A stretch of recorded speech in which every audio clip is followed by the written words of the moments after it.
कक्षा 8 chapter number 3 mineral and power resource. बच्चों, इस चैप्टर को हमने पिछली क्लास में स्टार्ट किया था। पिछला वीडियो हमारा ज़्यादा बड़ा नहीं था, छोटा सा वीडियो था। आज हम जहाँ से हमने पिछला वीडियो कंप्लीट किया था वहीं से कंटिन्यू करते हैं। तो आगे बढ़े। पेंसिल लेके बैठना, जहाँ मैं कहूँ अंडरलाइन कर लेना, और जो चीज़ें अपन अंडरलाइन करते हैं उन चीज़ों को रफ कॉपी में पॉइंट लगा के नोट करते रहना, ठीक है।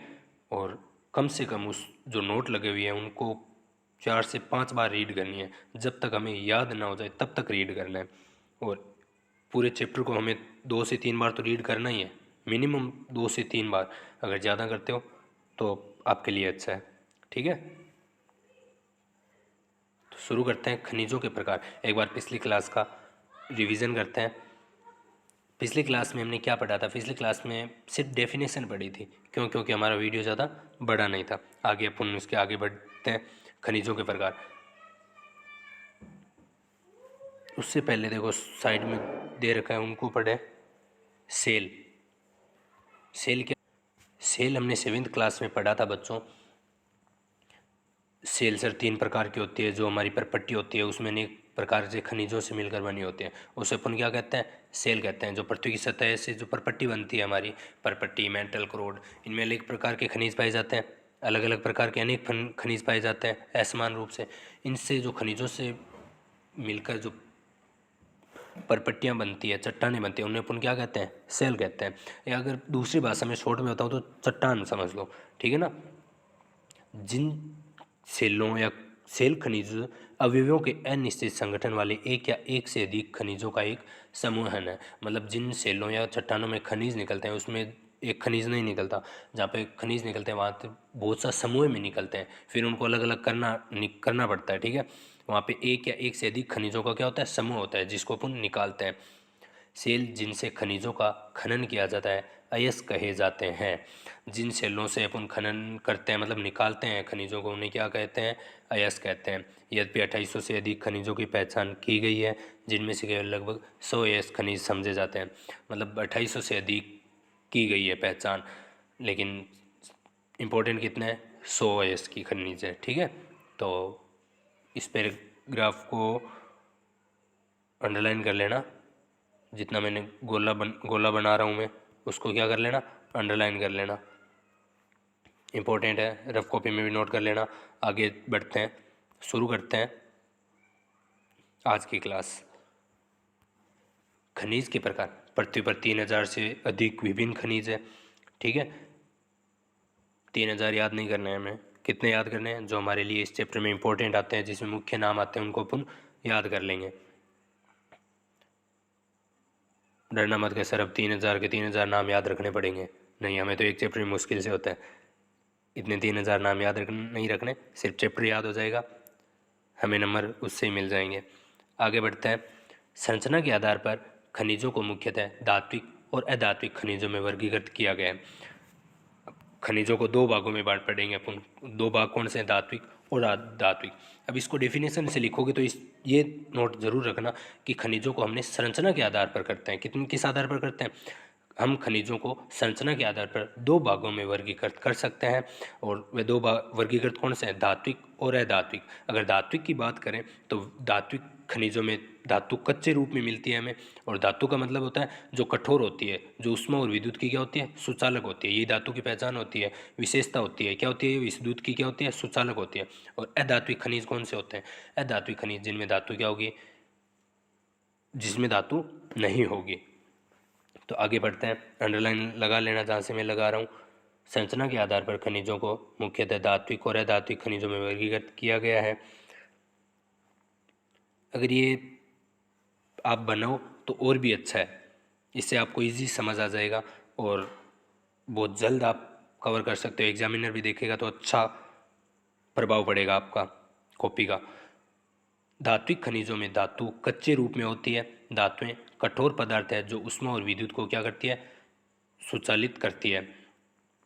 और जिसमें क्या होती है? द्युति और चमक की विशेषता होती है। अभी बताया था मैंने, धातु में क्या होती है? ऊष्मा और विद्युत की क्या होती है? सुचालक होती है। और द्युति और चमक की विशेषता होती है। अंडरलाइन कर लेना इसको भी, ये भी अच्छी चीज़ है। धातु की भी डेफिनेशन, ठीक है। आपके पास बुक है, बुक सामने रखना, पेंसिल से अंडरलाइन कर लेना। लोहा अयस्क, बॉक्साइट, मैग्नीज, अयस्क, इनके कुछ उदाहरण हैं। ये धात्विक खनिजों के उदाहरण हैं। आगे बढ़े, धात्विक खनिज लोहे अथवा अलोहे हो सकती है। धातु को भी अपन कितने भागों में पढ़ेंगे? 2 भागों में पढ़ेंगे। कौन कौन सा? लोहे और अलोहे। लोहे खनिजों जैसे लोहा अयस्क, मैग्नीज और क्रोमाइट में लोहा होता है। इसके अलावा बहुत सी खनिज है जिनमें क्या होता है? लोहा होता है। जैसे कि हमने इसने दे रखा है लोहा अयस्क, मैग्नीज, क्रोमाइट, ठीक है। बाकी टंगस्टन, पाइराइट, कोबाल्ट, निकिल, इन धातुओं में भी क्या होता है? लोहा होता है, ठीक है। आगे बढ़ते हैं। अलोहे खनिज में लोहा नहीं होता। ये दोनों चीज़ें भी क्या कर लेना, आप नोट कर लेना डेफिनेशन लोहे खनिज की और अलोहे खनिज की। अलोहे खनिज में क्या होता है? लोहा नहीं होता, किंतु कुछ अन्य धातु तथा सोना, चांदी, तांबा और सीसा हो सकती है, ठीक है। ये किस में आती है? एलोय खनिज में आती है। अगर बच्चों तांबे की बात करें तो हमने 7th क्लास में एक चीज़ पढ़ी थी, तांबे के साथ अगर रांगा मिलाते हैं अपन तो कौन सी धातु बन जाती है हमारे सामने? कांसा बनेगा। आप मंदिर में जाते हो, घंटी बजाते हो ना, या कांसे के बर्तन घर में यूज़ करते हो, तो कौन सा धातु तो नहीं निकलती, वो मिश्रित धातुएं होती है। तो इसमें किसका मिश्रण किया जाता है? इसमें तांबे का मिश्रण किया जाता है। तांबे का मिश्रण किस में किया जाता है? रांगे में। तांबा और रांगे को अपन मिलाएंगे तो वो क्या बन जाएगा? कांसा बन जाएगा। अगर इसी तांबे में अपन एल्यूमिनियम मिला देंगे तो क्या बनेगा? पीतल बन जाएगा, ठीक है। मतलब तांबे का बहुत सी धातुओं के साथ मिश्रण किया जाता है। तांबे का सोने के साथ भी मिश्रण होता है। आप आभूषण पहनते होंगे, ठीक है। आगे बढ़ते हैं। अधात्विक, अधात्विक खनिजों में धातुएं नहीं होती। चूना, पत्थर, अभ्रक और जिप्सम इन खनिजों के उदाहरण हैं। इस चीज़ को भी अंडरलाइन कर लेना। अधात्विक में क्या होती है? धातु नहीं होती, जैसे कि चूना, पत्थर, अभ्रक और जिप्सम। खनिज ईंधन जैसे कोयला और पेट्रोलियम भी अधात्विक है। ये खनिज तो है लेकिन ये कठोर नहीं है। हमने पढ़ा था ना, कठोर होती है, द्युति होती है, चमक होती है, तो ये कठोर नहीं है। है क्या कोयला, पेट्रोलियम वगैरह कठोर है क्या? नहीं। तो ये अधात्विक खनिज है। खनिजों को खनन, प्रवेदन या आखनन द्वारा निष्कर्षित किया जा सकता है। निष्कर्षित का मतलब निकालना। अब खनिजों को किस आधार पर निकाला जा सकता है? 3 विधियों द्वारा निकाला जा सकता है। और विधियाँ कौन सी है? खनन, प्रवेदन और आखनन। खनन खनन को भी 2 भाग है, विवर्त खनन और कुपकी खनन। पृथ्वी की सतह के अंदर दबी सेलों को, खनिजों को बाहर निकालने की प्रक्रिया खनन कहलाती है। जो पृथ्वी की सतह पर, सतह से नीचे जो खनिज दबे हुए हैं उनको अपन बाहर निकालेंगे, वो क्या होगी प्रक्रिया? वो खनन होगी, ठीक है। अंडरलाइन करो तो कर लेना। खनिज जो कम गहराई में स्थित है वे पृष्ठीय स्तर को हटाकर निकाले जाते हैं। इसे विवर्त खनन कहते हैं। मान लो ये हमारी पृथ्वी की सतह है, ये कम गहराई पर मिलेंगे। क्या मिलेंगे? कम गहराई पे। उतनी गहराई नहीं मिलेगी हमें, कम गहराई पर मिलेंगे। उन खनिजों को अपन अगर निकालेंगे तो वो कौन, किस विधि द्वारा निकलेंगे? वो विवर्त खनन या विवर्त विधि द्वारा निकलेंगे। आगे गहन वेदन, मतलब और गहरा खोदेंगे, जिन्हें कुप्पक कहते हैं, ठीक है। अधिक गहराई में स्थित खनिज निक्षेपों तक पहुंचने के लिए बनाए जाते हैं। इसे कुप्पकी खनन कहते हैं। अब कुछ खनिज यहाँ पे भी मिलेंगे हमें पृथ्वी के नीचे। अब इनको भी निकालने के लिए हमें कुप और गहरा खोदना पड़ेगा, पड़ेगा या नहीं पड़ेगा? अब इनको बाहर निकालने की विधि कौन सी हो जाएगी? कुप्पकन विधि, ठीक है। आगे बढ़ते हैं। अंडरलाइन कर लेना इस पैराग्राफ को, पूरा पैराग्राफ इंपॉर्टेंट है। ये परिभाषाएं दे रखा है छोटी छोटी चीज़ों की। पेट्रोलियम और प्राकृतिक, पेट्रोलियम और प्राकृतिक गैस धरातल के बहुत नीचे पाए जाते हैं। ये पेट्रोलियम और प्राकृतिक गैस क्या होते हैं? धरातल है हमारी, इसके बहुत नीचे पाए जाते हैं ना। तो इसको निकालने की विधि कौन सी है? इसको निकालने की विधि है बच्चों प्रवेदन विधि। इससे तो निकलेंगे नहीं कि हमने खनन करना शुरू कर दिया, आएंगे ही आएंगे, आज नहीं तो कल, कल नहीं तो परसों। बिल्कुल गलत है। इनको क्या करता है? मशीनों, बड़ी बड़ी मशीनों द्वारा निकाला जाता है और बहुत गहराई में स्थित है। कहाँ पर है? बहुत गहराई में स्थित है, धरातल के बहुत नीचे है। और उनने बाहर निकालने की जो विधि है वो विधि कौन सी है? वो प्रवेदन विधि है। अगर आपको छोटी लाइन में या वैकल्पिक क्वेश्चन में पूछ ही लें कि पेट्रोलियम और प्राकृतिक गैस धरातल से अपन बाहर निकालते हैं, तो ये बाहर निकालने की विधि कौन सी है या किस विधि द्वारा अपन पेट्रोलियम और प्राकृतिक गैसों को बाहर निकालते हैं? तो आपको याद होना चाहिए प्रवेदन विधि द्वारा। किस विधि द्वारा? प्रवेदन विधि द्वारा पेट्रोलियम और प्राकृतिक गैस का खनन किया जाता है। ठीक है, या पॉइंट लगा के ऐसे भी लिख सकते हो पेट्रोलियम और प्राकृतिक गैस का प्रवेदन विधि द्वारा खनन किया जाता है। आगे बढ़ते हैं। सतह के निकट स्थित खनिजों को जिस प्रक्रिया द्वारा आसानी से खोदकर निकाला जाता है उसे आखनन कहते हैं। अब तीसरा खनन की विधि थी, खनिजों का निष्कारण करने की विधि थी, कौन सी थी? आखनन। जो हमारी सतह थी, कौन सी थी? सतह, उस पर ज़्यादा गहराई में नहीं होंगे, जिसको अपन क्या करेंगे, आसानी से खोद के निकाल लेंगे, वो खनिज क्या, वो खनिजों के निकालने की विधि कौन सी होगी? वो आखनन विधि होगी। ठीक है, आगे बढ़ते हैं। खनिजों का वितरण।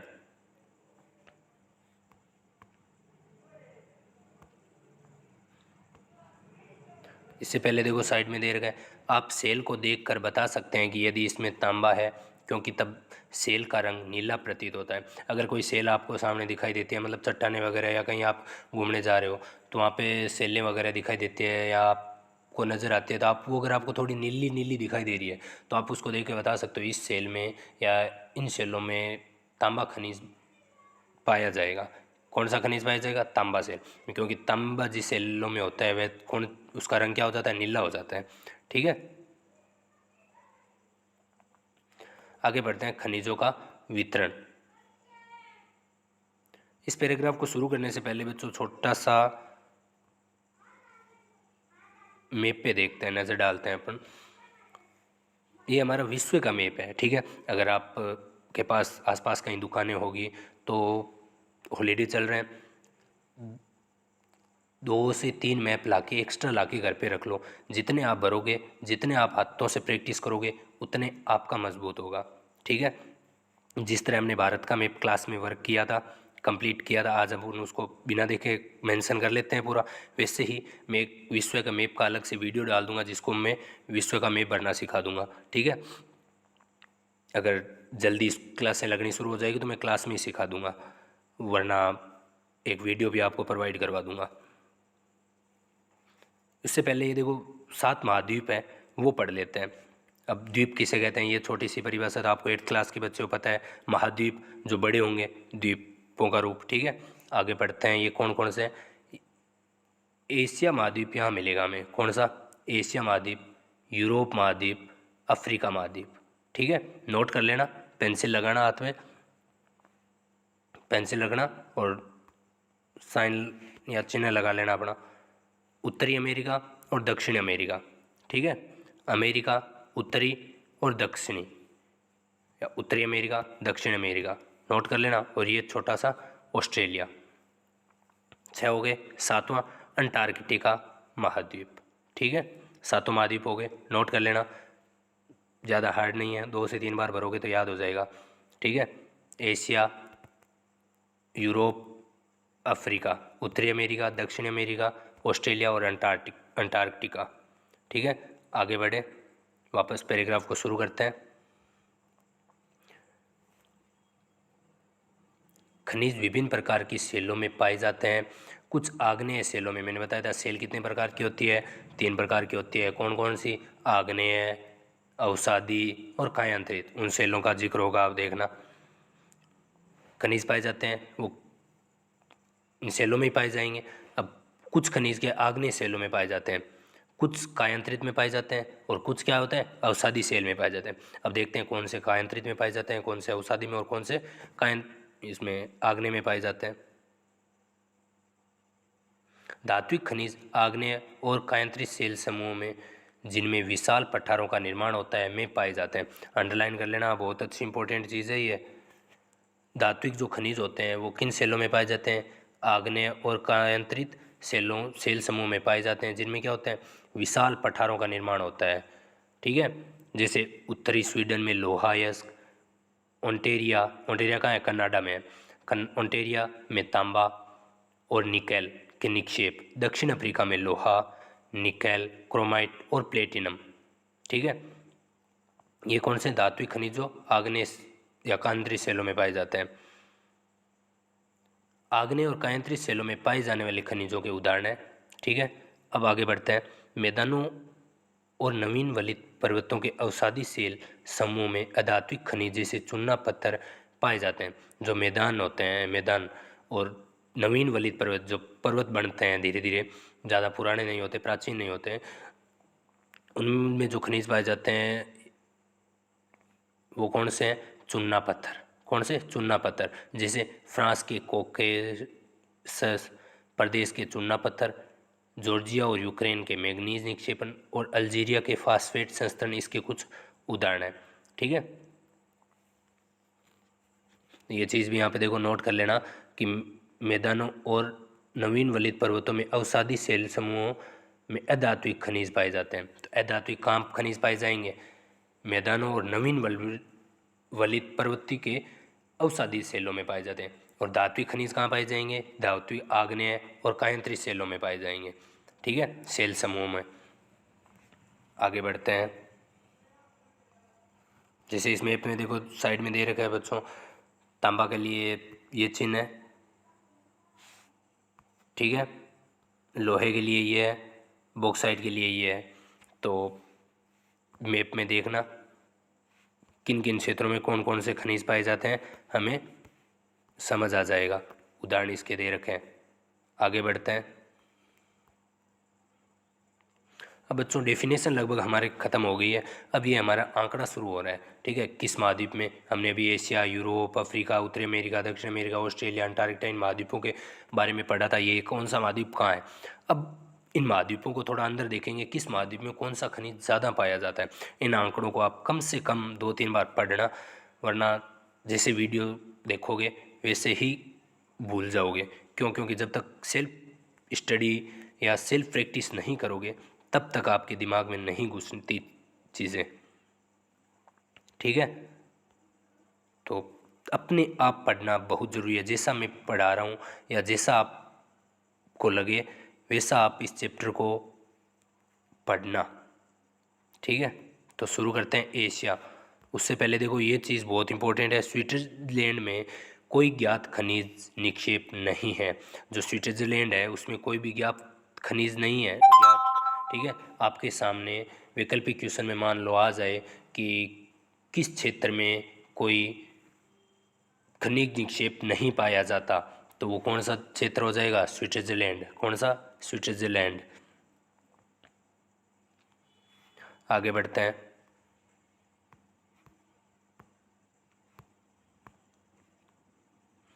चीन और भारत के पास विशाल लोहे अयस्क क्षेत्र हैं।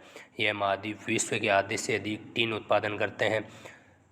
चीन और भारत एशिया के पास विशाल लोहे अयस्क निक्षेप है। यह महाद्वीप विश्व के आधे से अधिक टीन उत्पादन करता है। जो विश्व में टीन उत्पादन होता है उसका आधे से अधिक कौन सा महाद्वीप उत्पादन करता है? सिर्फ अकेला एशिया कर लेता है। ठीक है,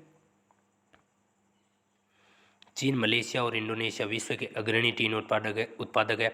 चीन सीसा, एंटीमनी और टंगस्टन के उत्पादन में भी अग्रणी है। एशिया में मैग्नीज, बॉक्साइट, निकेल, जस्ता और तांबा के भी निक्षेप पाए जाते हैं। इस पैराग्राफ में हमारे अंडरलाइन रखने जैसी चीज़ है। पहली लाइन देखो, चीन और भारत के पास विशाल लोहे निक्षेप है।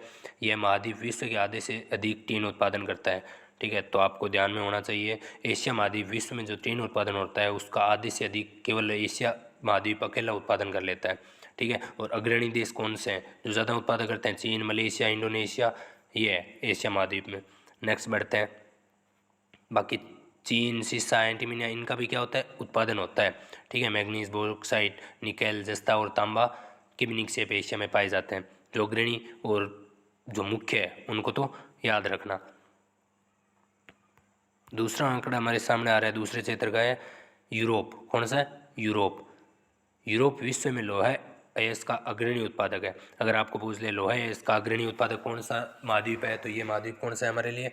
यूरोप महाद्वीप है। ठीक है, रूस, यूक्रेन, स्वीडन और फ्रांस ये देश यूरोप महाद्वीप में ही आते हैं। लोहे अयस्क के विशाल निक्षेप वाले देश हैं। तांबा, सीसा, जस्ता, मैग्नीज के निकेल खनिजों के निक्षेप पूर्वी यूरोप और यूरोपीय रूस में पाए जाते हैं। ठीक, इस चीज़ को अंडरलाइन कर लेना। यूरोप विश्व के लोहे अयस्क का अग्रणी उत्पादक है। ठीक है, नेक्स्ट उत्तरी अमेरिका। उत्तर अमेरिका में खनिज निक्षेप 3 क्षेत्रों में अवस्थित है। और 3 क्षेत्र कौन से हैं? ग्रेट लेक के उत्तर में कनाडियल शील्ड प्रदेश, पहला कौन सा है? कनाडियल शील्ड प्रदेश। दूसरा अपलेशियन प्रदेश, और तीसरा पश्चिम की पर्वत श्रृंखलाएं। ठीक है, जो उत्तरी अमेरिका में निक्षेप के 3 क्षेत्र हैं वो कौन से हैं? ग्रेट लेक का उत्तर में कनाडियन शिल्ड प्रदेश, अपलेशियन प्रदेश और पश्चिम की पर्वत श्रृंखलाएं। लोएस्क, निकेल, सोना, यूरेनियम और तांबा का खनन कनाडियन शिल्ड प्रदेश में होता है। तो ये किसके उदाहरण है?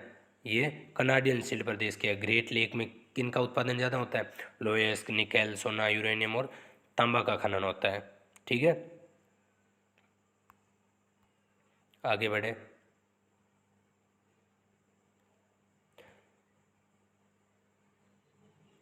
कोयले का अपलेशियन प्रदेश में, तो उत्तरी अमेरिका का दूसरा क्षेत्र था वो कौन सा था? अपलेशियन। उसमें किसका खनन ज़्यादा होता है?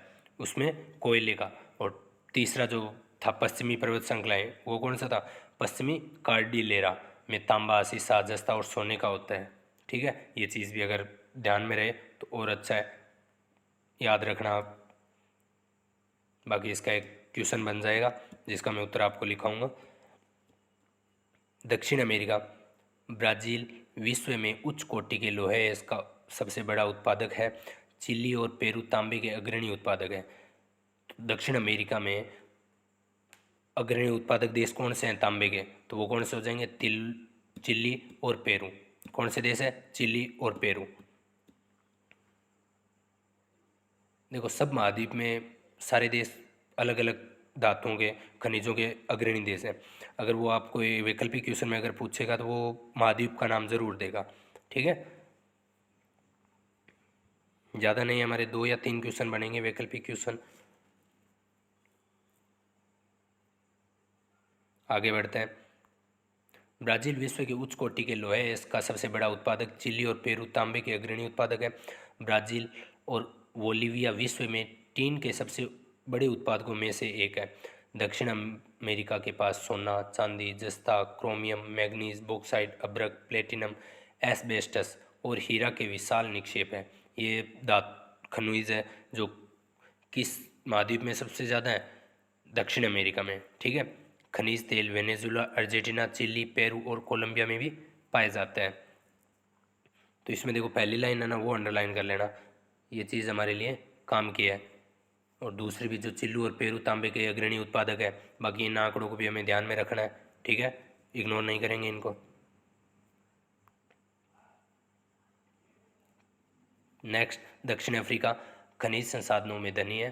खनिज संसाधनों में धनी है मतलब यहाँ पे दक्षिण अफ्रीका में जो खनिज मिलते हैं वो अच्छी गुणवत्ता के भी मिलते हैं, अच्छे खनिज भी हैं।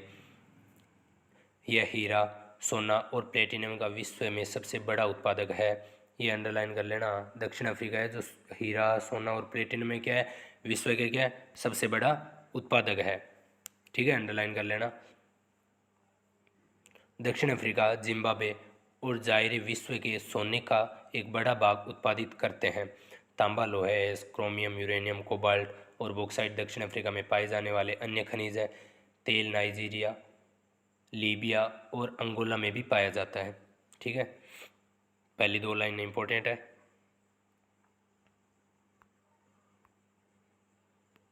आगे बढ़ते हैं। ऑस्ट्रेलिया, कौन सा? ऑस्ट्रेलिया। ऑस्ट्रेलिया विश्व में बॉक्साइट का सबसे बड़ा उत्पादक है। यह सोना, हीरा, लोहा, यस्क, टीन और निकल का अग्रणी उत्पादक है।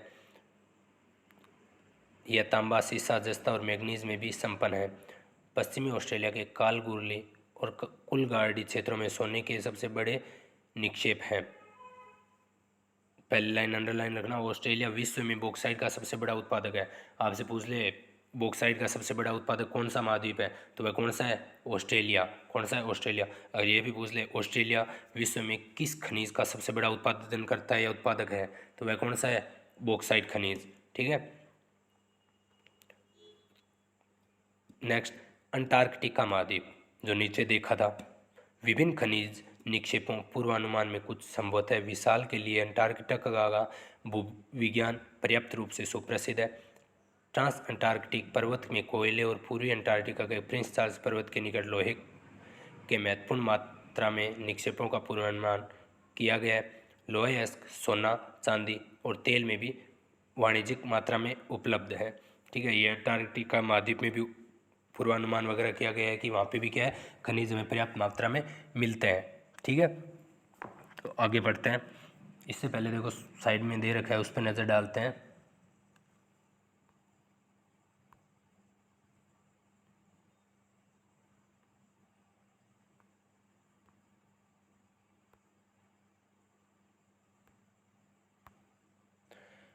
हरा हीरा एक दुर्लभतम हीरा है।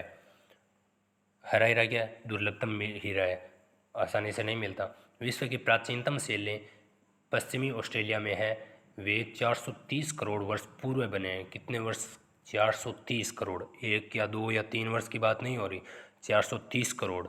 पृथ्वी के बनने के बाद में 30 करोड़ बाद में इनका वर्ष पश्चात इनका निर्माण हुआ है। ठीक है, पृथ्वी के निर्माण के मात्र 30 करोड़ वर्ष पश्चात इनका निर्माण हुआ है। ठीक है, अंडरलाइन कर लेना, अच्छी चीज़ है ये, नॉलेज बढ़ाने वाली चीज़ें हैं ये। आगे करते हैं।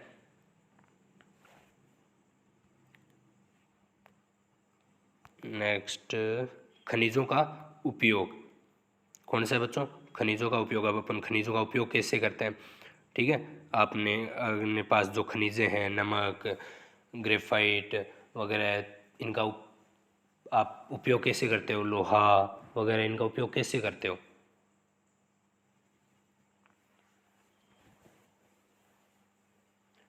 खनिजों का उपयोग कई उद्योगों में होता है।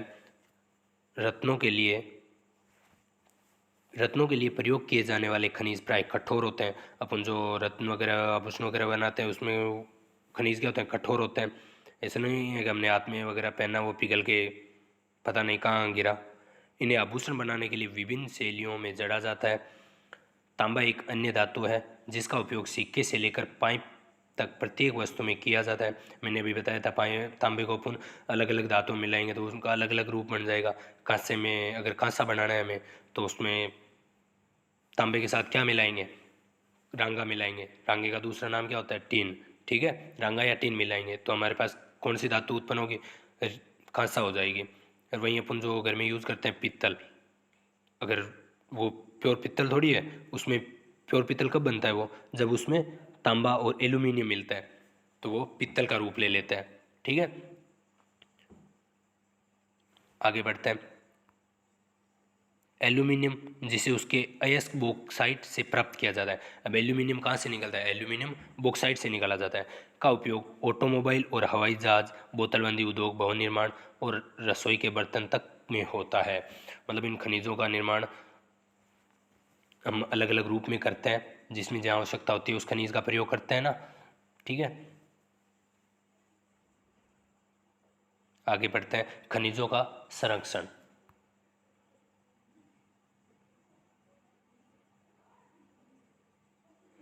खनिज अनवीनकरणीय संसाधन है। खनिज क्या है? अनवीनकरणीय। हमने अनवीनकरणीय संसाधन हमने पिछले चैप्टर में पढ़ा था, सेकंड चैप्टर में ही। अगर याद ना हो तो आप इस चैप्टर को जाना दोबारा रीड करना। ठीक है, आगे बढ़ते हैं। मानवीय खनिज अनवीनकरणीय संसाधन है। खनिजों के निर्माण और संचय में हजारों वर्ष लगते हैं। मानवीय उपभोग की दर की तुलना में निर्माण की दर बहुत धीमी है। मतलब खनिज ऐसे नहीं है कि हमने आज छोड़ा कल बन गए, कल वेट किया परसों बन गए, बिल्कुल नहीं बनते। खनिजों को बनने में हजारों लाखों वर्ष लग जाते हैं, अनेक पीढ़ियां गुजर जाती है, तब जाके खनिज बनते हैं। और आज वर्तमान में अपन खनिजों का क्या करते हैं? दुरुपयोग कर रहे हैं, बहुत दुरुपयोग कर रहे हैं। करते हैं या नहीं करते? इसलिए मानव की कई गुना उम्र लग जाती है खनिज बनने में, इसलिए दुरुपयोग नहीं करना चाहिए। मानवीय उपभोग की दर की तुलना में निर्माण की दर बहुत धीमी है। मतलब जो खनिज बनते हैं वो बहुत धीमी गति से बनते हैं और मानव उसको उपयोग क्या कर रहा है? बहुत तेज़ गति से कर रहा है। खनन की प्रक्रिया में बर्बादी को घटाना होगा, आवश्यक है। धातुओं का पुनर्चक्रण एक अन्य तरीका है। पुनर्चक्रण का मतलब राउंड फिगर करके यूज़ करना, जिससे खनिज संसाधनों को संरक्षित किया जा सकता है, बचाया जा सकता है। पुनर्चक्रण को देखो, इधर देखें, खनिज पढ़ते हैं, पुनर्चक्रण, पुनः प्रयोग करते हैं, कम प्रयोग करके करेंगे। शक्ति संसाधन। बच्चों आज की क्लास अपन यहीं ख़त्म करते हैं। नेक्स्ट क्लास में अपन शक्ति संसाधन से स्टार्ट करेंगे। कहीं अगर डाउट होता है या समझ ना आता है तो इस चैप्टर को आप दोबारा पढ़ोगे, इस वीडियो को दोबारा देखना।